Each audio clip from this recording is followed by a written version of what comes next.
Hey guys, it's Kelsey and back with another scrapbooking process video. I have another double challenge for you guys today. The first part is Feeling Sentimental by Paper Issues, which is just to use either a sentiment or a quote on your page. The second part is from the Scraptacular Cropping Club, which is to edit your photo in a way to where it's black and white, but you make certain parts of it in color. So you could either do this by using a photo editing software, which is what I did.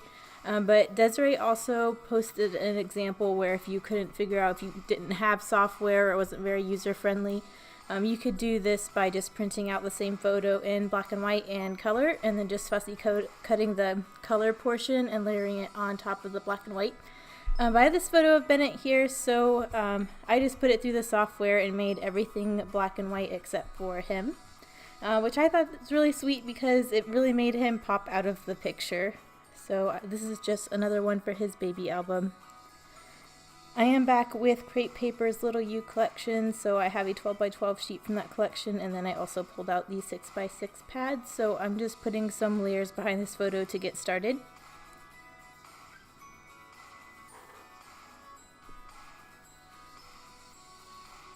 I was trying to use some of the scraps I already had, and then for the bigger layers I had to get full sheets out.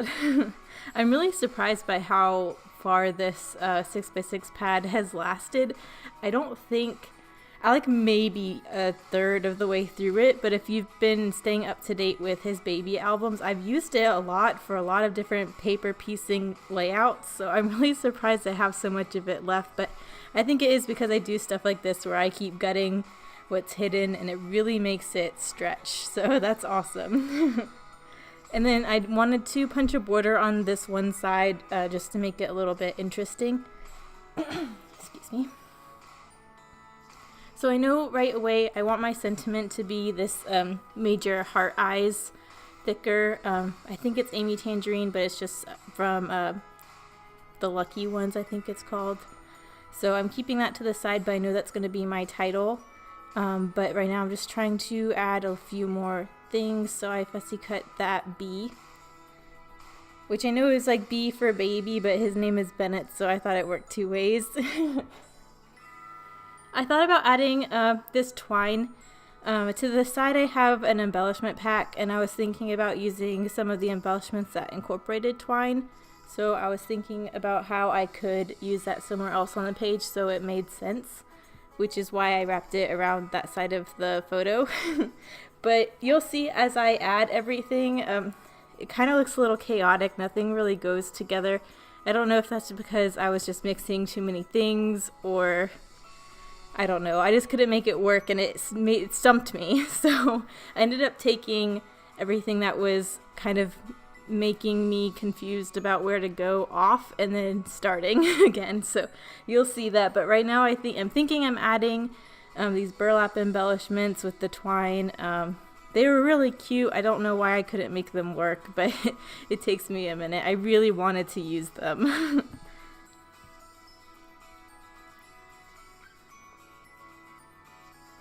I tried that tag a few different ways. That's the only other element that had twine on it, so I was just trying to make the twine make sense, I guess. And then I also pulled in some gold elements from a Mambi sticker sheet. I think it was just one too many things. I had the burlap and the twine, plus the gold foiling, plus the foam. It was just too much and I got stuck, so I went back and I pulled off everything I could. I wasn't going to try to pull off the gold stickers because I know that would have torn the paper. After I pulled it back a little bit, I took off everything that was kind of stumping me and restarted. I think it turned out a lot better.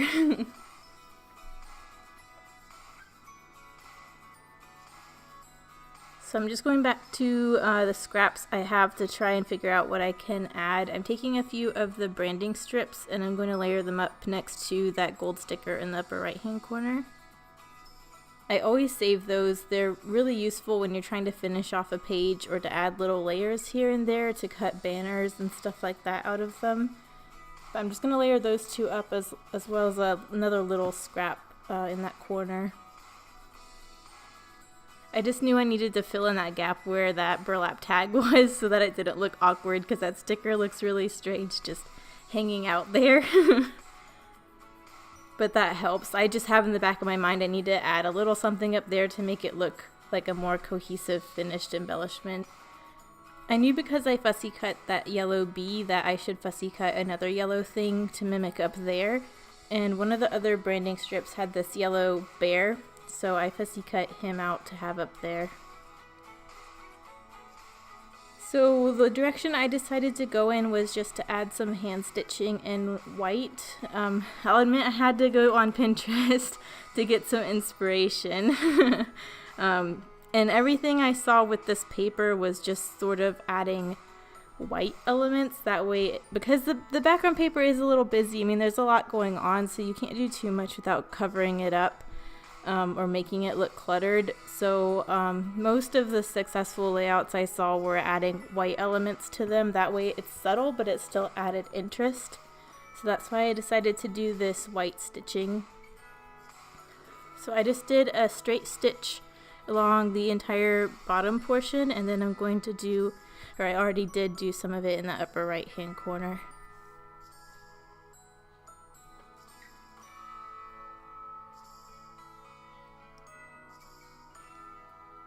So I stared at it a little longer.